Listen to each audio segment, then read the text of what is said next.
it's 11:05. My name is Andres, in case you guys don't know. We've got Craig here. Craig, he'll do a cameo in a little bit. He'll say hi. If you have any questions throughout, type them in. We'll get to them at some point. We'll do our best. Today, we're going to talk part 2 of our class.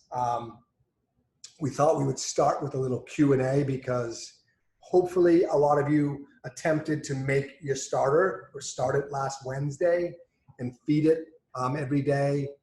And you've had some practice and hopefully you get your starter kind of moving a little bit at this point. It's been 7 days. It probably takes, a good 7 to 10 days to really get this thing fired up. There'll have some peaks and valleys along the way. We did one, I started it last week, a little bit before then, so I could get it going. But it's pretty fresh. And we made some English muffins last week. We're gonna make a pizza today. We make a pizza dough today with that. We'll show you how we kind of implement the starter into the recipe. But first, we thought if you guys have any questions that came up throughout the week, let's have them. And we'll do our best to answer them. And then we'll have a game plan going forward from today until next week, because I'm guessing we'll do a part 3 as well to this, which will kind of take us full circle back to the starter. Sound good? So let's get to some questions if you guys have any. Today, starter looks bubbly. Awesome. But it failed the float test. What next? I've been feeding it with only whole wheat. Should I go to unbleached all-purpose flour and continue from there until it float test passes? Yeah, so I would give it a little bit of different flours for sure. I mean, I haven't done a full whole wheat version. I've been feeding mine with all-purpose flour, with bread flour, and with spelt. I've been kind of mixing it up. Majority of it being all-purpose, and from what I understand, there's a lot of nutrients in the all-purpose. Mine's going pretty good. I fed this morning at like 6:30, just to see, to get it activated for class. And it's really rocking and rolling. We're gonna make a dough with this. It's great. It'll be super bubbly. So I would mix it up a little bit. Maybe combine the flours and see if you notice a difference in how it's reacting, right? When do we get rid of some of the starter? I have about 500 milliliters on a mason jar. Yeah, great question. So today, we're going to change it up today. We're going to come up with a new game plan for next week. So you should have a lot. A lot of people, we said to start discarding half of it yesterday or Monday. We'll get to that, I think, because that's the very next thing we're going to talk about today, starter size. So stay tuned for that. Any more questions? Yeah. Do you keep it in the fridge all the time? Again, phase 2, yes. It will become your friend, refrigeration. I think the goal is to get this thing kind of activated and moving, get really comfortable with the feeding process. And then, yes, so phase 2 would be, we don't need to be as active, as involved. We can kind of park it in the refrigerator for 7 days at a time, which becomes a lot less maintenance. So yeah, refrigeration, but not yet. Like, give it another week. Right? I think that's fair. Does the float test work only at the peak time of the starter after you just fed it, or should it float anytime you give it the test?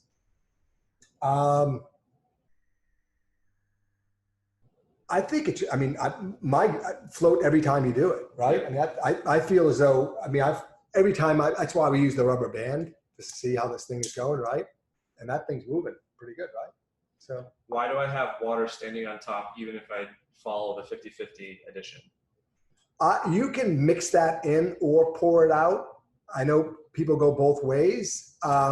That's just what is that? That is separation, natural separation. It's the natural separation, that's all. It's natural, it's gonna happen, especially when it sits in the fridge dormant for a few weeks, but I'm constantly mixing mine. And like I mentioned, I'm bringing mine outside and I'm mixing it just to get some of the microbiome outdoors and the microbes into my starter. So I'm doing a little bit of both because the air is cool inside, but why not bring it outside to the beautifulness? My starter has a weird kind of crusty coating on top. Is that normal? You probably My guess is that it's like the dough. It's just you're keeping it Uncovered for too long. uncovered for too long. I mean, there's more to that question. Like, how long are you leaving it out before you mix it? Maybe uncover it less. So I like, so my lid's like this. Obviously when I'm mixing it, my lid's off. When I put it back on, I'm kind of just leaving it like this. If it's like this, a lot more air is getting in there. That would help it form a crust faster. So just kind of whatever you're doing. I know some people will take plastic wrap and just poke some holes in it just to get some airflow. So just keep an eye on how how you're leaving your lid on. Is it ajar, etc. Because yeah, the film, you don't want the film obviously, so you need less air. I started my starter a lot before last week, and I have 800 grams of starter. How many things can I make with it now? A lot. It's a lot. That'll go to the next phase of this discussion today about starter size. We'll get to that in a few minutes. I would, for example, that's a lot. That's like almost a dough in itself. Probably a little bit too much. Discard it. Half of it. Start using it. Start using it. Ready. I mean, is it getting some aroma there? It's getting some flavors built in. It's probably ready to rock and roll, which will bring us to phase 2 of this conversation today. Mixing outside of the normal times, 1 time a day, good enough? Sure. Why not? If that's what you're feeling. We wanted you guys just to kind of play around and get a feel for this thing. Name it, first of all. I don't have a name for mine yet. Maybe I'll call it Larry Bird. But just to get comfortable with feeding it, discarding some, but again, it's not an exact science. The only thing that's exact, I think, is going to be equal parts flour and water. Just keep that in mind. But everything else, the time of day, I know when we're all working, we're all in our own personal, like in our rhythm. I was reading somebody does a feeding every night at like 8 p.m. That's like the time they feed their starter. It takes 2 minutes to do it. And they're just on a cycle. But I guess, is there any more questions here? We can go. All right, well, we're going to move forward because it'll kind of segue into, okay, we have a starter. Now what? What do we do? We got this beautiful, bubbly starter. What do we do with it? And this is a question you need to ask yourself. Like, I personally don't know how I'm going to use mine yet. I'm going to make breads randomly. I'm going to make things kind of randomly, but I've got a test kitchen here. I'm in it every single day. So you guys need to figure out what it is you're going to do with your starter. How often are you going to use it? How often are you going to make breads? How often are you going to do certain things? The good news is every day it's kind of renewed, right? Let's use the example that we have this beautiful starter. We're going to make pizza every night on Friday night. Okay. So once we get our starter activated, we're comfortable feeding it, etc. We can place it in the fridge and let it chill out. We're not there yet. So what we need to determine is how much starter do we need? So starter size. In the case that we're making pizza once a week, we need to base our starter on that Friday night. That's pretty simple. Or Friday, our pizza day, right? So, and then we need to determine how much pizza do we make? What is our batch size? Is it a 1,000-gram batch size? That means 1,000 grams of flour. Or is it a 500-gram batch size, which is 500 grams of flour? And let's go with the assumption that I'm going to make pizza every Friday night. So, and I make 3 or 4 pizzas a week. So I'm going to make a 500-gram dough batch every single week. So I'm going to base my starter on that denominator. Okay. So in other words, I need, for a 500-gram batch size of dough, I need 100 grams of starter. Okay. So everything I do is based on that. So if I'm feeding this, that's a good way to do it, right? If I'm feeding this, let's call it every day for the next week, I need to work on 100 grams of starter. So I've got my starter here, and the way I'm going to get to 100 grams, I'm going to take 20 grams of this starter. Okay, so in other words, I'm going to remove everything else, discard it. And discarding means I can put it in another container in the fridge, or I can literally throw it away. Okay, so we're under the impression Maybe the first few days you can throw it away. It's not a big expense. It's very cheap actually, but I want to build myself to be 100 grams. So I'm going to take 20 grams of the starter, and I'm going to add 40 grams of water, filtered water, and 40 grams of flour. And the flour I'm going to use is going to be either all-purpose, bread flour, spelt flour. You can determine what it's going to be. It could be a combination of all three. It could be a combination of two. It could just be one. There's no right or wrong answer. It's your starter. You do what you want with it. I've been using a combination of all different flours just to kind of get a vibe and feel for how it reacts to each one. But we're going to make a pizza dough now based on 100 grams of starter. Okay, so in other words, this morning, I knew I'd be making dough today. I got up early. I took 20 grams of my starter, and I added 40 grams of water and 40 grams of flour. I got this thing kind of activated and moving, and I think it's a good time to make a dough. So that was my system. So I'm making dough for the weekend. It's Thursday. I want at least a 24-hour ferment, preferably a 48. So I'm going to make a dough now, show you guys how I do it. Does that make sense? Awesome. All right. So in our recipe, so actually I'm going to confuse it if I do the smaller batch, aren't I? No? I'm fine. I'm going to make, because I have so much dough kicking around here, I'm going to make a half size. I want to make just 1 or 2 pizzas tomorrow night, and I'm going to make a dough. So I'm going to take 500 grams. I'm going to literally, my 500 gram recipe, and just slice it in half. So that equals 250 grams of flour. It equals, what is that size? Let me see. 100 and, was it 175? Yeah. 175 grams of water.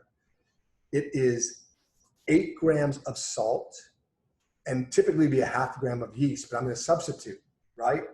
So I'm going to take, to make 1 or 2 doughs, I need 250, I have it written down here, 225 grams of flour, 150 grams of water. I'm mapping this out first, 8 grams of salt, and 50 grams of starter. So I'm going to measure everything out first. So I've got my water. It's 150 grams of water, filtered water, which is what I like. How I make my pizza dough, and you guys can see what I'm doing here. I'm going to take my starter, put it on my scale, my water. I'm going to pour my starter right into the water, and that is 50 grams. So literally just scoop it in. That's 20. Smells amazing. Awesome. 43. And I can go a little, I'll be exact, that's 52 grams, okay? So I've got 52 grams of starter in there, and all I'm gonna do now is literally whisk it. Oh, I'm gonna use a GIR spatula.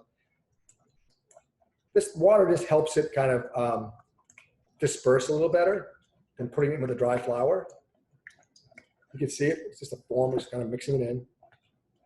I do this for maybe a minute or 2.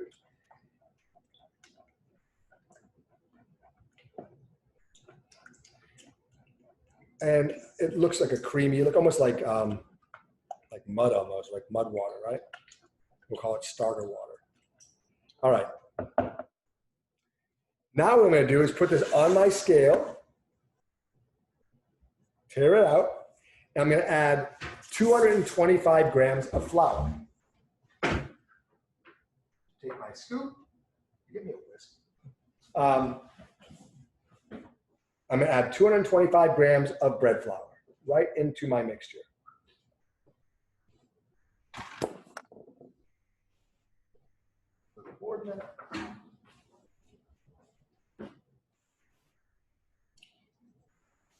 All right, so I got 225 grams of flour. And I'm gonna mix this in, okay? This out of the way. Now it's looking more like dough. Once I get this incorporated, I'm going to add in some salt, my 8 grams of salt. I got right here. I'll put 8 grams of salt on my scale. Get a little.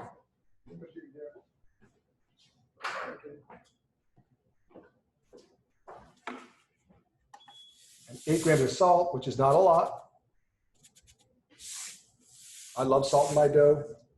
Salt goes in. And now I'm just going to literally mix this up. I'm going to remove it from the bowl after I get that salt in there a little bit. Scrape it out. And it's going to look just like our typical yeasted dough. I'm going to knead this for, 2 or 3 minutes. My bench scraper here.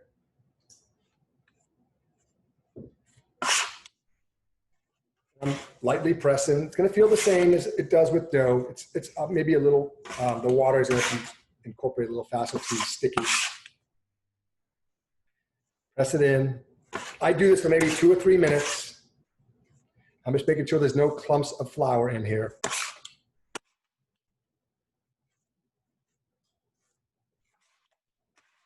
Put a timer on yourself.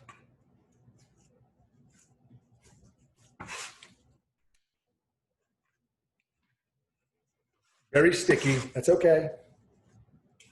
Be patient. Smells amazing.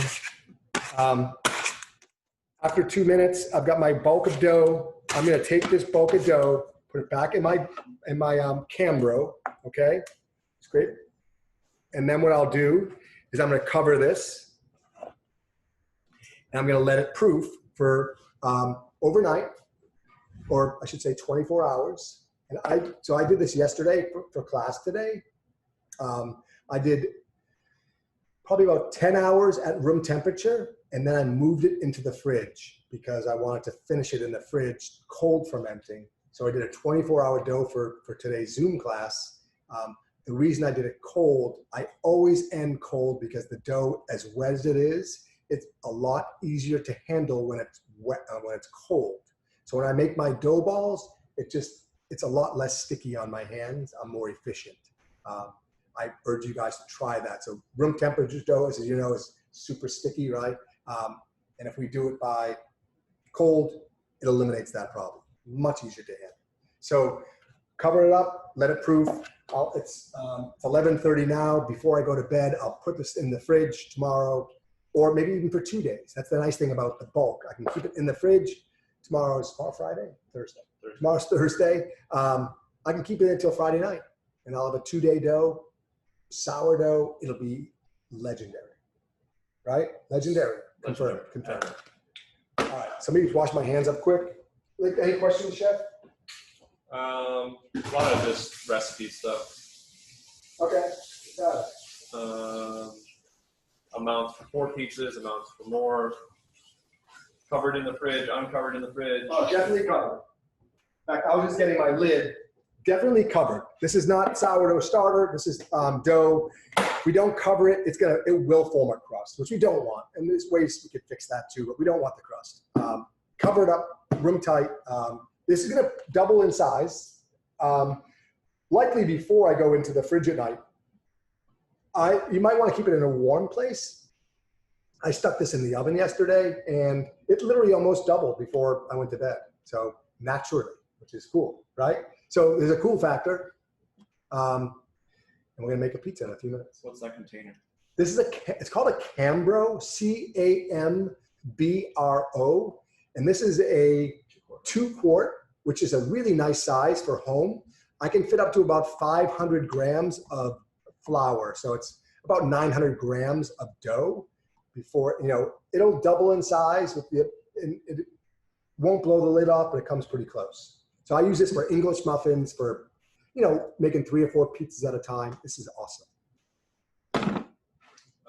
It seems most pizza dough recipes include a small amount of olive oil. Is there a reason you do not include that? Great question. So we do include olive oil in certain recipes. Our bar pizza, for example, or New York style. We can use a little bit of olive oil. What it does, the oil is kind of slide in throughout the gluten network and kind of, I think, soften it a bit, make it a little chewier. You can crisp up the bottom a little bit. Crisp up yeah. It's a unique flavor in itself. My thing would be, I would urge you guys to make the dough with oil and without oil and see, and if you're adding oil in, add like a tablespoon, add like 25 grams of oil into your water and mix that in, just to see the differences of, and to be honest, I like the oil sometimes, but I typically just don't use oil in my everyday pizza dough, because I like to make breads and etc. And I don't know, just don't use oil. When it doubles in size and almost blows the lid off, do you release the gas before putting it in the fridge? Get a bigger container. Yeah, get a bigger container. If usually you can almost just like knock it down. Like I could take this container and kind of do that, and that'll take some of the gas out, so you don't have to really worry about the lid exploding. But you don't want your lid to explode. So if you fear that lid about to come off, do not. Go right to the fridge. Go right to the fridge. Your starter is 100 grams out of a 500 gram total, 20%. Are all starters equal, or could some be more or less active, potent, and need less or more percentage of the total? You know, that's a really good question. We just use 20% as a rule of thumb, and all we're doing is adding flour and water into it. So I don't. It's equal hydration. You can play around with that for sure. I haven't experimented personally with even this pizza dough recipe. I've only done 20%, and it works awesome. English muffins, same rule of thumb. So, and we're getting, as we do more sourdoughs, we'll experiment more too. But my thing would be just experiment and see what happens. When did you feed the sourdough starter that you just put into that dough? This morning at 6 a.m. I was up. I did a 15-mile run, and then I came in. Kidding, I didn't do the run, but I did. I feed it like 6 a.m. with 40 and 40 grams of water, 40 grams. Are we going to send the sourdough starter recipe again? Yes, we'll link to that somewhere. We will have that available. Can you make pizza with just the discard? Yeah, totally. I know a lot of people do that for sure. Take the discard and 20% of that right into your recipe. Sure. Yes. What was the ratio of starter? How much starter with the 40 and 40? 20, 40, 40. 20 starter, and then 40 water, 40 flour. Do you refeed after taking out the starter for the dough? That's a great question. Are you going to add more to that? That's a really good question. So yeah, I mean, it depends, right? If I'm going to be, you have to figure out what your cycle is, what your rhythm is. If you're making pizza once a week and you're only making dough once a week, then I might not. I might just put it in the fridge and wake it up a few days before, just kind of feeding it again. If I'm not going to, if I'm going to be like, by the way, I could make pizza again tomorrow if I add it to my starter again, right? I can just feed it right now and get it going again and make pizza again. I can make pizza every single day. So really depends on your personal rhythm. If you're in the mode to experiment, which a lot of us are these days, I would just keep the starter. I just made some dough. I've got less starter now. I might add to it, and so I can make bread tomorrow, or I can make English muffins tomorrow. It's not going to go to waste. It's flour and water, so it's not a big cost, and you could just be creative. Put it in your waffle batch. Put it in your bagels. You just use it. Get in the habit of using it as much as you can. Essentially, the pizza dough is 100% hydration. Yes or no? Good question. False. False, though. Right. What the starter was 100% hydrated, so it makes the math really easy. My pizza dough is 70% hydrated. So in other words, I used, call it 500 grams of flour and 350 grams of water. 350 divided by 500 is 70%. I keep that 70% scale whether I go more flour or less flour, if you follow me. So if I doubled it, it would be 700 grams of water and 1,000 grams of flour.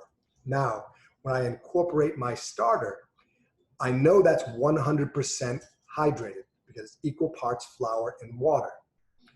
What I do with the recipe is I reduce equal amounts of flour and water to make sure I continue with my 70% hydration. So it sounds confusing. Once you get the hang of it, it's not. It's pretty simple. Does that help answer that, I hope? And let's take a smell of this here, by the way. One thing nice about using starters, it kind of smells awesome right away. Basically, the starter is replacing yeast. I get that. Yes. Is there a measurement correlation, like 1 gram of yeast is X on a starter, or vice versa? Yeah, for our purposes, 1 gram of yeast equals 100 grams of starter. Well, this is a great question. I don't know if we've tried this yet. Can you freeze sourdough raw dough? Yes. Oh, dough. Yes, dough? Like that pizza No. dough. Good question. I don't think it freezes great. I don't think personally. So either. Yeah. If you're going to freeze bread or something with bread, freeze the bread. Bread freezes amazing. Yeah. So if you plan on, dough's interesting, right? A lot of water might come in from, I don't know, it's just different. So if you're going to freeze bread, pizza dough, all that, well, not pizza dough, but bread, freeze the bread. It defrosts beautifully. If you notice that, you take a loaf of bread, put it in the freezer, take it out. It's awesome. Just take a couple of slices at a time, taking a vacation, etc. So, and anyway, the molecules really stay together beautifully when it's frozen as bread, but not, I don't know about the doughs. We don't go there. Try it out. But I would say it's going to be weird, a little bit weird. What is the float test you're talking about? That is this here, right? Yeah, add some into water. If it floats, it's active. Right. Right. I'm sorry. I meant this. I always keep this as my baseline for my starter. The float test is adding it into the actual water first. Make sure it's going to float, the starter itself. If it doesn't float, then it may not activate it may not be so vibrant in your actual recipe. So I haven't had that issue at all, ever. So take that with a grain of salt, I guess, right? Have you had that issue? No. We got a lot of questions. Yeah. So this is great. Okay, so pulling the starter from the fridge and to make this dough, what would that time frame look like? My starter is, a starter is a month down the road. Oh, okay. So we want to wake it up again. Yeah. Let's call it Sunday. We wake up on a pizza this week. Let's pull the starter out, mix it up, and feed it right away. I would just feed it twice a day, if you can, especially being dormant for a month or so. Feed it, and you'll see it starting getting active again. And do it twice a day because it'll probably wake up really fast in like 2 days. So basically, if I knew I wanted pizza or make pizza dough on Tuesday, I might give it 2 days in advance. Play it safe. Hope that helps. We ready for pizza yet? Let's do it. All right. Pizza. So I made dough yesterday. So what we're making today is a 24-hour sourdough pizza. I made the dough. It doubled in size. I put it in the fridge last night, and this morning when I fed the starter, I also made some dough balls. So I made, I'm ready to rock and roll for pizza today. So let's check it out. I'll bring one over. Let's see, flour. You guys can see my work here. Flour up in front of us. Let me grab a dough.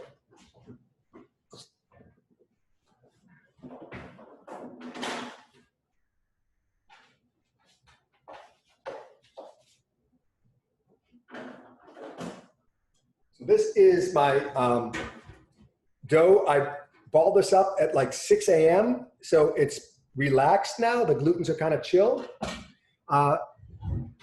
And what I do the same way I stretch any pizza out, I put it in the flour first and I just turn it over.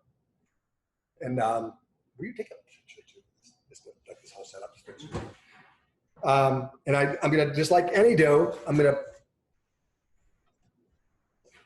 can you guys see here? I'm going to press it out nice and light. And it feels, by the way, it feels like a yeasted dough. It's got some airiness to it. This is only after 24 hours, which is nice. And this is a 250 gram dough ball. I can see those bubbles forming, which is nice. Now I'm going to pick it up, working around the perimeter, give it a little stretch.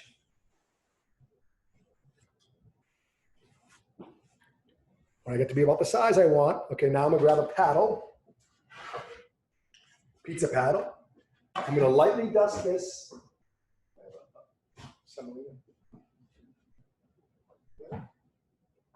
One second here. Who stole my semolina? No? Where's the other one? Semolina flour on my paddle, right?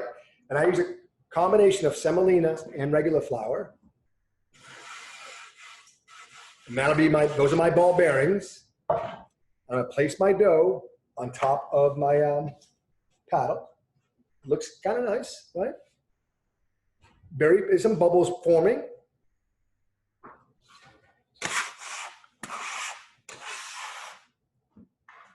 I'm gonna switch the oven to broil, guys. I don't know if you can see this. I'm gonna come over to my oven. It's got my seals inside. I'm making my pizza now, and I know this oven, the rhythm is, it's gonna take probably about 4 or 5 minutes for that broiler to kick on. So I'm putting the broiler on now, and I'll get back to this pizza, which is nice, okay? And now what I'm gonna do is grab some tomato sauce.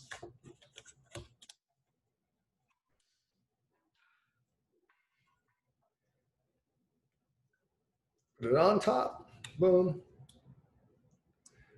I bring my sauce close to the edge, but I don't go over the edge, just like life. And now I've got my sauce. The mantra we like to use is less is more, so I don't go too heavy on anything. Before I do cheese, I want to give this thing a shake. Make sure my flour is working, my ball bearings, if you will. Give it a little shake. Feel pretty good about that. I'm going to add a little bit of oregano.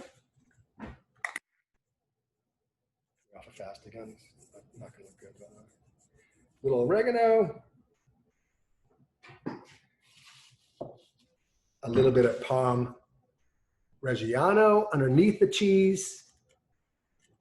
Kind of layering on some flavors here.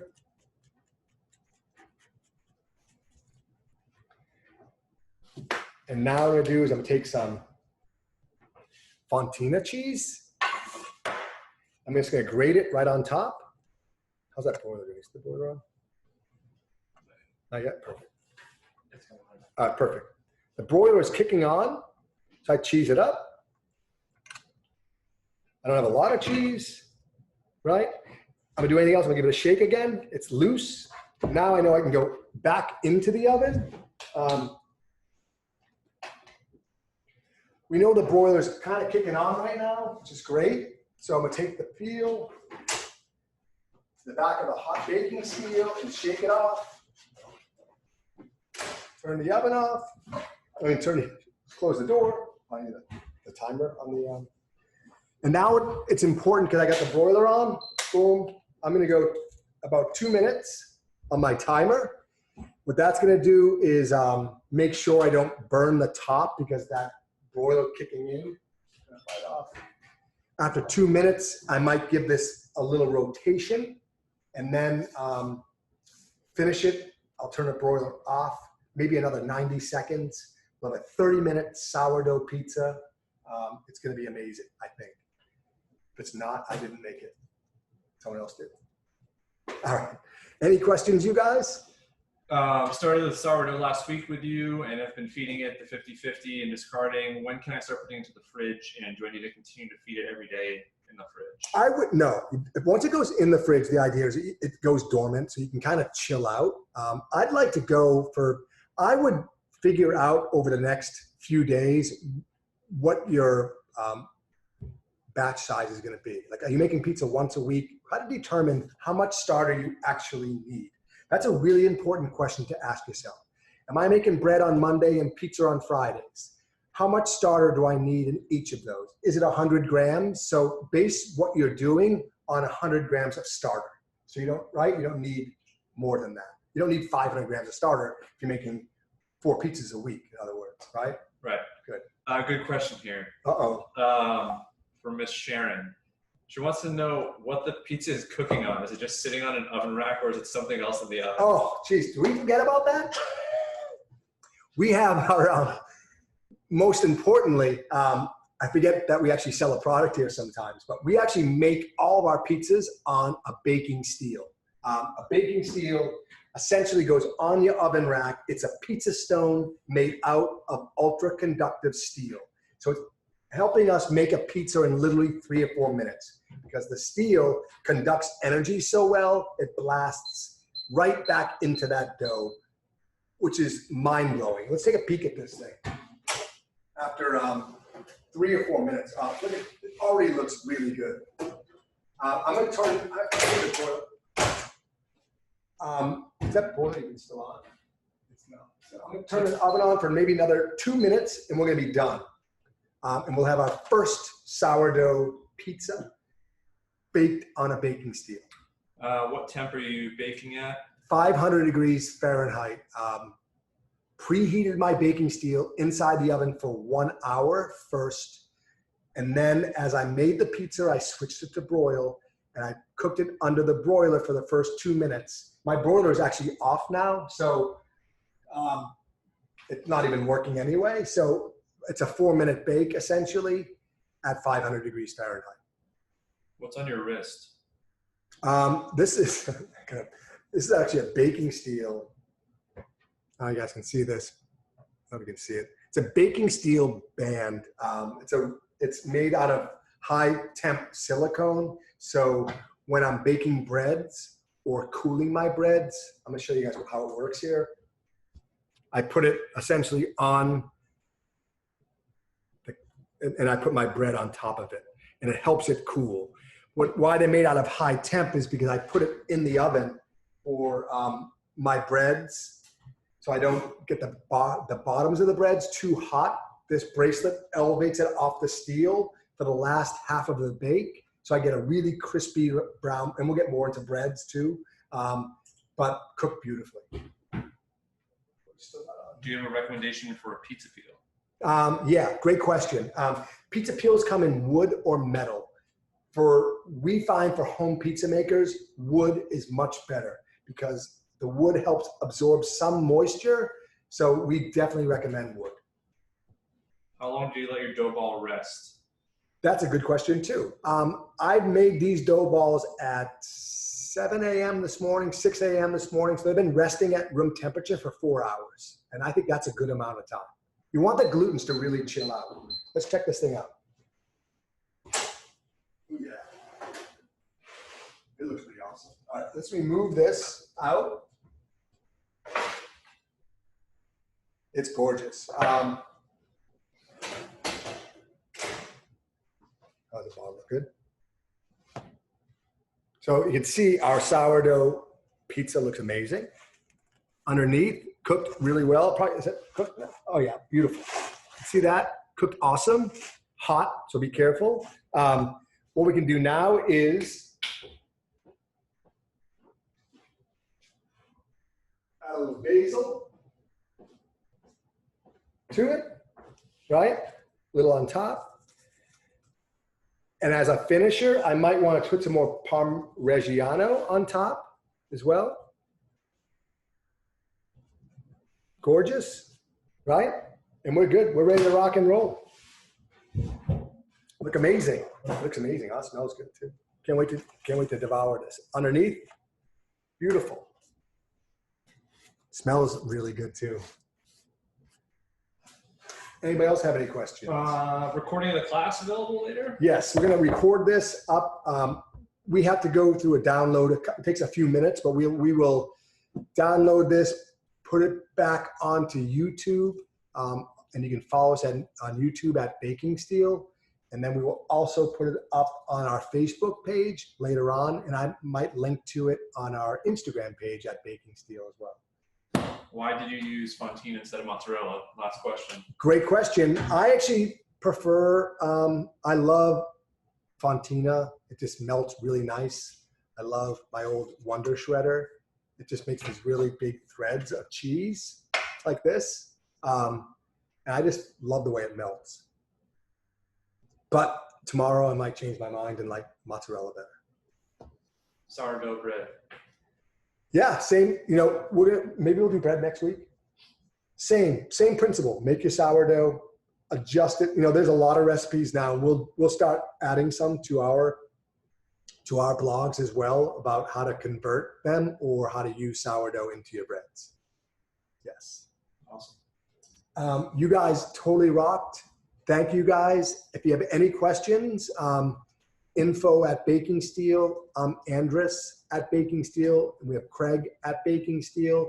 Follow us on YouTube, Instagram, Baking Steel, Facebook. You guys totally rock. We are thankful for all of you. Thank you guys.